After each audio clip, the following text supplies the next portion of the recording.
নমস্কার বন্ধুরা, দেখো আজকে আমি তোমাদের সাথে একটা মানকচুর রেসিপি শেয়ার করব। প্রথমে মানকচুটা নিয়ে আমি দেখো ছুরির সাহায্যে দু ফালা করে নিলাম এবং ভালো করে খোসাগুলো ফেলে তা পরিষ্কার করে নিলাম এবং একটা গ্রেটার নিয়েছি। গ্রেটারের সাহায্যে মানকচুটাকে গ্রেট করে নেবো। আর দেখো আমি হাতে একটা কালো প্লাস্টিক করে নিয়েছি, এটা নিজের সেফটির জন্য।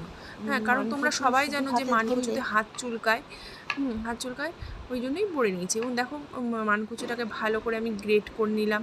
হ্যাঁ, গ্রেট করার পরে একটা পাত্রে হালকা জল, অল্প জল নিয়ে ওই মানকচুটাকে আমি দিয়ে দিলাম, একটু ভাপিয়ে নেব, ভাপিয়ে জলটা ফেলে নেব।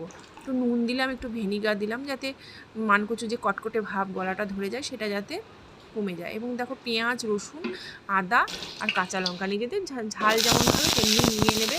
এবং কড়াইয়ে দেখো আমি তেল গরম করে তাতে শুকনো লঙ্কা, পেঁয়াজ কুচি আর ওই মশলাটা দিয়ে একটু কষে নিলাম। তারপরে দেখো যে বেসিক মশলাটা লাগে, নুন, হলুদ, জিরে গুঁড়ো, লঙ্কার গুঁড়ো, হ্যাঁ, এগুলো দিয়ে আমি ভালো করে এটাকে মিশিয়ে নেব।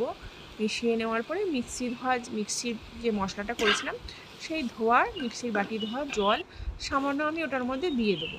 দিয়ে আমি একটু ভালো করে মশলাটা মিশিয়ে নিলাম।